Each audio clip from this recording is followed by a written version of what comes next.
আমি 3,30,00,000 টাকার কাজ তো আমি নিজে থেকে করতে পারবো না, আমি ডিস্ট্রিক্ট প্ল্যানিং অফিসারকে বলবো।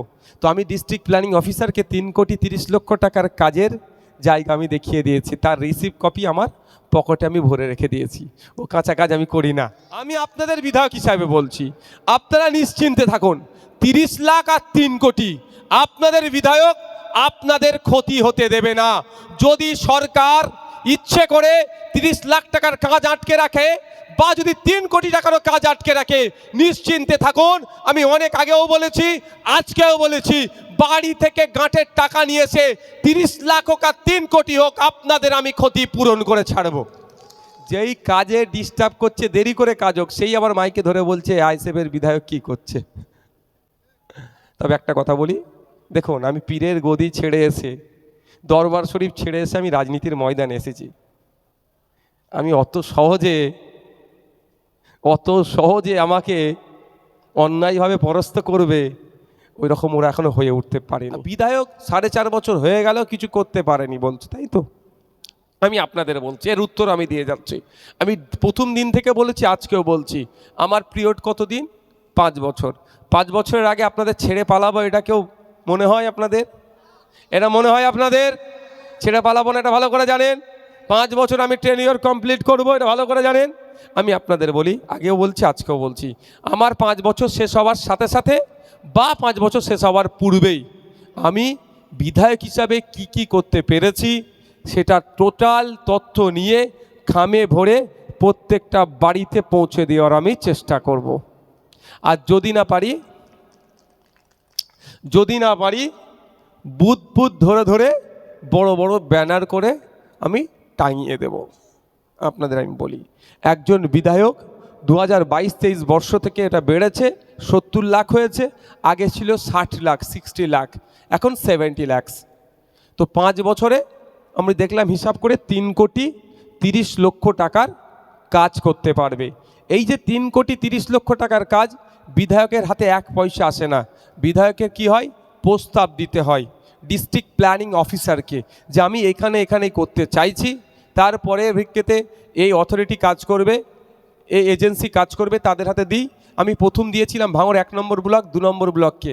দেখলাম কাজ করার গুণগত মান ভালো নয়, আর আমার 2 বছর সময়, ওরা 2.5 বছর সময় প্রায় নষ্ট করেছে। ওই জন্য চেঞ্জ করে অন্যজনের হাতে দিয়েছি, যাতে ভালো কাজটা হয়। তারপরেও বলছি আপনাদের এটা কি মনে হয় যে বৈধ কাজ বিধায়ক পারবে না?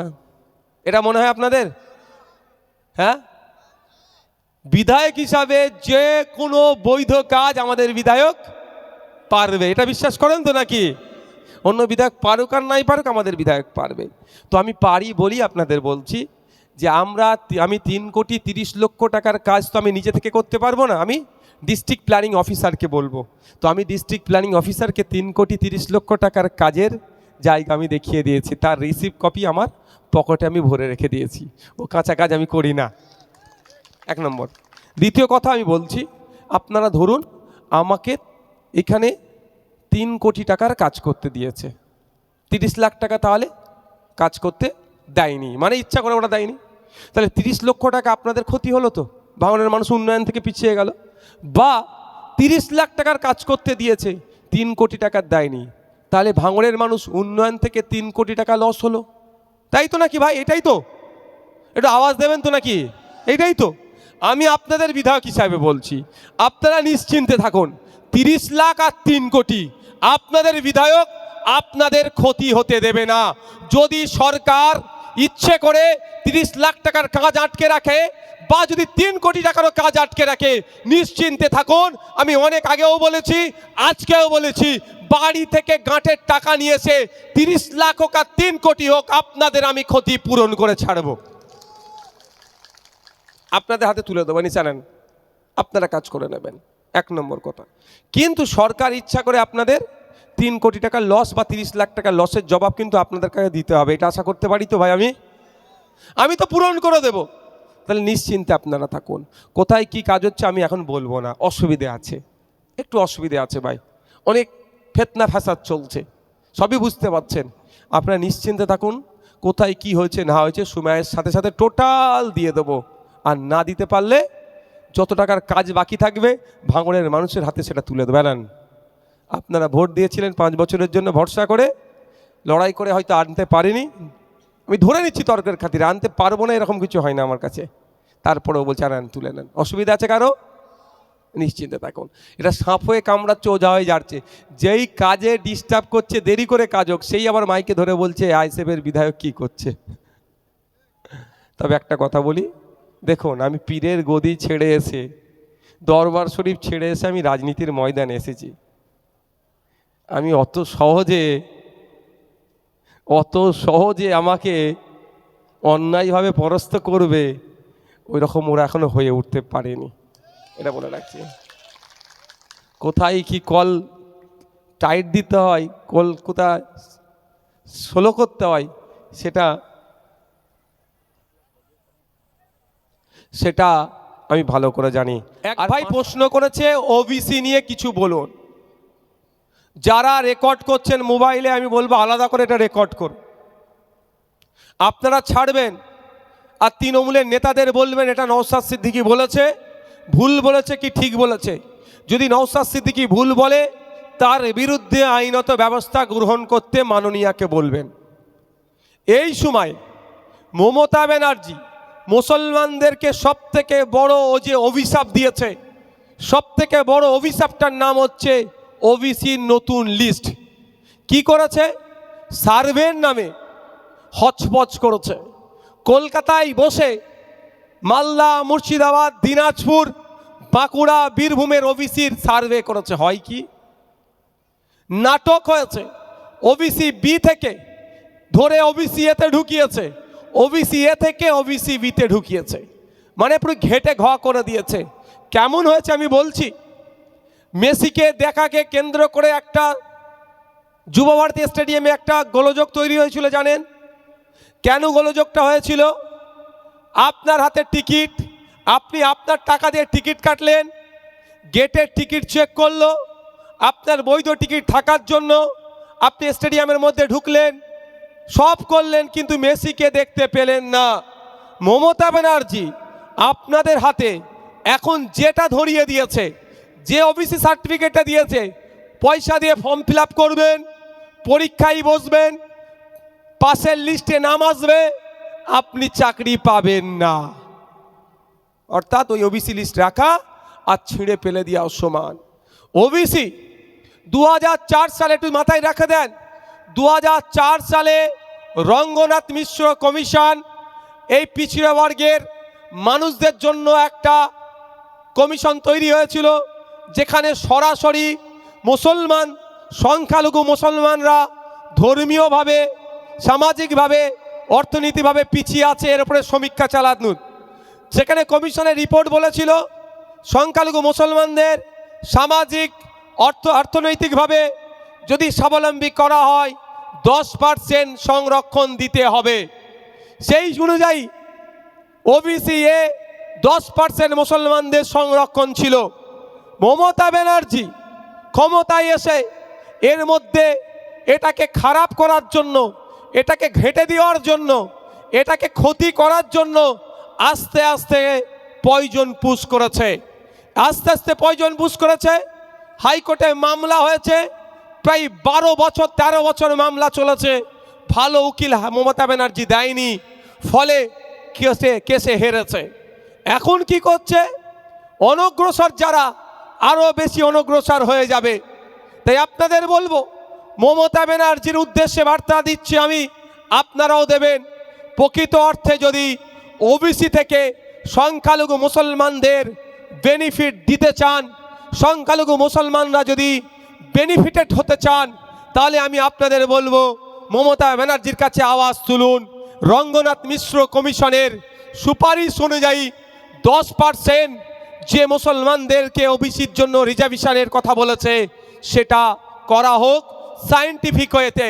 আমি বলছি না যাকে তাকে মুসলমানকে ধরে আপনি ওবিসির এর মধ্যে ঢুকিয়ে দেন, এর আমি পক্ষপাতী নয়, এর আমি বিরুদ্ধে।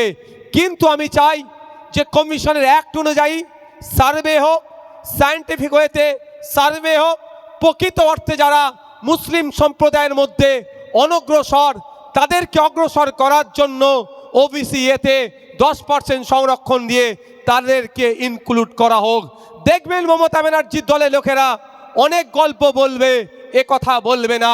আর সামনে ভোট আসছে, মুসলমান মধ্যবিত্ত সমাজের মানুষরা যারা ওবিসি নিয়ে এটাকে একটু বিষয়বস্তুটা জানে, তারা মমতা ব্যানার্জির কাছ থেকে মুখ ফিরিয়ে নিচ্ছে। তড়িঘড়ি করে মমতা ব্যানার্জি পশ্চিমবাংলার মুসলমানদেরকে আবার বোকা বানানোর জন্য তিনি নির্দেশ দিয়েছেন নতুন করে নাকি সার্ভে হবে।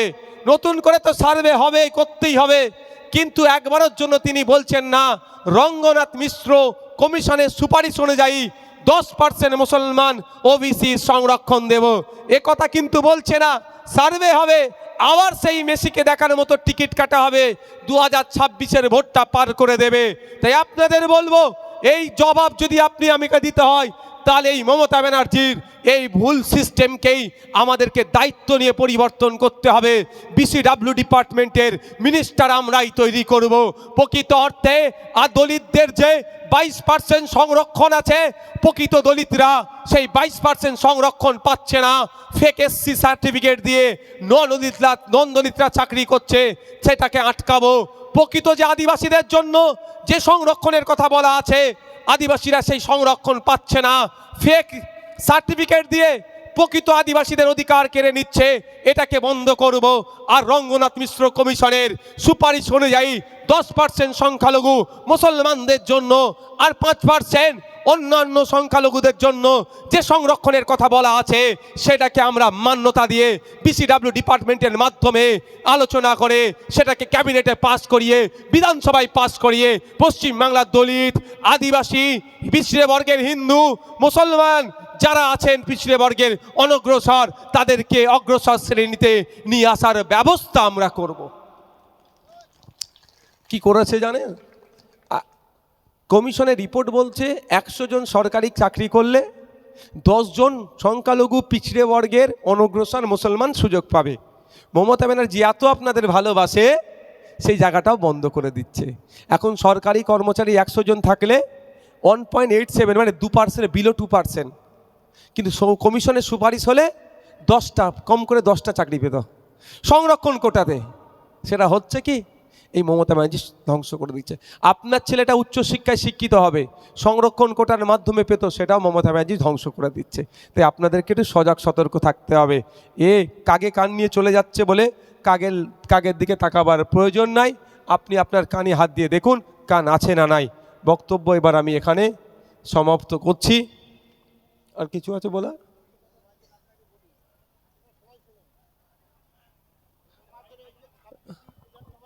পরে বলবেন বাবু, আমার পরে বলবেন। কারো কোনো কিছু বলার আছে আর? হ্যাঁ, প্রশাসনের বিষয় সেগুলোকে তো আমি বলছি আমাকে একটা লিখিত জমা দিতে। অনেক খবর আসছে আমার কাছে নাকি কিছু কিছু পুলিশের লোক ভ্যানওয়ালা, ইঞ্জিল ভ্যানওয়ালা একটা গাড়ি ধরে টাকা নিচ্ছে। দেখুন ব্যাপারটা হচ্ছে, আমি যখন এটাকে নিয়ে মুভ করব তখন কি বলবে আমাকে যে এটা ভুল কথা, এটা ভুল কথা। কেউ আমাকে, আমি আপনাদের বলছি, যদি কাউকে অন্যায়ভাবে টাকা নেয়, আপনাদের কাজ হবে কি, সিধে ডিসি অফিসে চলে যাবেন। ডিসি অফিসে যে আপনার অভিযোগটা লিখে নিয়ে গিয়ে জমা করে রিসিপ্টটা নিয়ে রিসিপ্টের কপিটা আমার কাছে পাঠাবেন। অন্য কোনো জায়গায় দেওয়ার দরকার নেই, বিতর্ক করার দরকার নেই। জোর করে অন্যায়ভাবে অবৈধ পন্থা অবলম্বন করে আপনার কাছ থেকে টাকা কেউ যদি নেয় কোনো অফিসার, এটা তো অন্যায় করছে, এটা অন্যায় কাজ। গুটি কয়েক অফিসার এটা করছে, আমার কাছে খবর আছে, কিন্তু কেউ এখনো পর্যন্ত অভিযোগ দেয়নি। অভিযোগ না দিলে আমি বলছি, কিন্তু আমাকে তো বলবে আপনি মিথ্যে কথা বলছেন, তাহলে আমি কেমন কী করবো ভাই? তাই আমি ওপেন বলছি, আজকে একটা অভিযোগ জমা করুন, রিসিপ্ট কপিটা নিন, রিসিপ্ট কপিটা আমাকে পাঠান।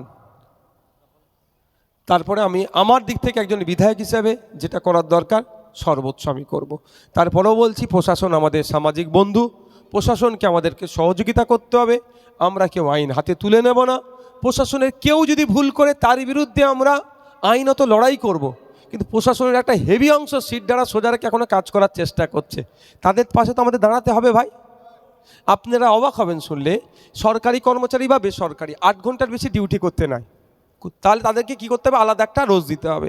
দেখুন আজকে পুলিশ যারা আছে, 8 ঘন্টা কেন 14 ঘন্টা 16 ঘন্টা ডিউটি করে নিচ্ছে। মমতা ব্যানার্জি পাড়াতে পাড়াতে আমি বলেছি থানা করে দেন, আমার কোনো অসুবিধা নাই, কিন্তু পাড়াতে পাড়াতে থানা করছে, প্রশাসন কি পুলিশ বেশি দিচ্ছে? ফলে একটা পুলিশ দেখুন 14 ঘন্টা 12 ঘন্টা 13 ঘন্টা ডিউটি করছে, তাদের কথাও ভাবতে হবে আমাদেরকে। যে প্রশাসন তোলাবাজি করছে তার বিরুদ্ধে আমরা যেমন কথা বলবো, আর সৎ প্রশাসনের পক্ষে আমরা আওয়াজ তুলব। মমতা ব্যানার্জিকে বলবো যে 2.5 লক্ষ শূন্য পদ আছে পুলিশের, ইমিডিয়েট সেটাকে পূরণ করো, আর কেন্দ্রীয় সমাহারে পুলিশ সহ সরকারি কর্মচারীদের ডিএর ব্যবস্থা করে দাও। এটাও সাথে সাথে আমরা আওয়াজ তুলব। ঠিক আছে, সকলে ভালো থাকবেন, সুস্থ থাকবেন। একটা ভরসা করতে পারি তো আপনাদের কাছে, কি ভরসা? 2021 সালে বিজেপি চলে আসবে গল্প শুনিয়েছিল, অনেক মায়েরা আর অনেক বয়স্ক বাপেরা তখন ভালোবাসলেও ভোটটা দেয়নি। 2026 সাল আজকে দাঁড়াচ্ছে, মধ্যিখানে 4.5 বছরে বিজেপি আর তৃণমূল যে আলাদা নয়, এরা একটা বৃন্দে দুটো ফুল, এটা কারো কে জানতে কারো বাকি আছে? তা 2021 সালে 26,151টা লিড পেয়েছিল খামচিহ্ন, তা 2026 সাল আসছে, লিড ডবল হবে তো নাকি? ডবল হবে তো নাকি? লিড হবে তো নাকি ডবল? এখন আর কোনো জায়গা দেখার দরকার নেই, হাতটা পেছনে রাখবেন। ওরা বদমাইশি করতে পারে, গতবারে করেছিল, বলেছে তুমি ভাইজানকে ভোট দাও, দেবে, এটা তৃণমূলের ডাইরেক্ট নয়, তৃণমূলের কিছু খোঁচড় ছাড়া থাকে বুতে বুতে, চাচি তুমি ভোটটা দেবে, চাচা তুমি ভোটটা দেবে, 1 নম্বর সুইচটা টিপলে কি হবে? মেশিন অন হবে, তারপরে তুমি ভাইজানকে দিও। সব ভোট গুতে গেছিলো, বুঝতে পেরেছেন? এইবারে ওই ভুল কাজটা না হয়, হাত ইভিএম মেশিনের পেছনে গিয়ে এরকম রাখবেন, আগে দেখবেন ভালো করে, যেখানে খাম চিহ্নটা আছে ওর ওখানে গিয়ে সোজা টিপে দেবেন।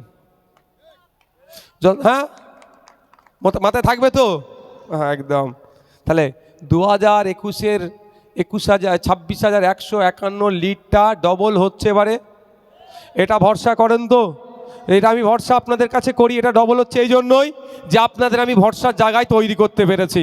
আপনাদের ভোটকে আমি বিক্রি করেছি, আপনাদের ভোট নিয়ে বেইমানি করেছি, আপনাদের সাথে প্রতারণা করেছি, আমি আপনাদের ভোট নিয়ে আছি, এটাও মাথায় রাখবেন। ডুবলে নওশাদ সিদ্দিকী একা ডুববে, আর বাঁচলে সবাইকে নিয়ে নওশাদ সিদ্দিকী এগিয়ে যাবে। ডুবলে আমি একা ডুববো, কিছু পাওনা হলে সবাইকে নিয়ে ভাগ করে নেব, এটা মাথায় থাকে। এটা বিশ্বাস হয়তো নাকি? আর যদি বিক্রি করার হতো এতক্ষণে আমি কি করতাম? অনেক অফার ছিল, যারা হই হই করছে সে যে পদে যেতে পারে না তার থেকে অনেক উঁচু পদে আমি পৌঁছে যেতাম, কিন্তু না, আমি মানুষের সাথে বেইমানি করতে পারবো না। আর আমাকে ধমকে চমকে ও কিচ্ছু কাজ হবে না। আমার পরিবারের 1450 বছরের ইতিহাস আছে, একটু দেখে নিতে বলবো যে আমার পরিবার কেমন মাথা তুলে ছিল, আছে, আর আগামী দিনেও থাকবে।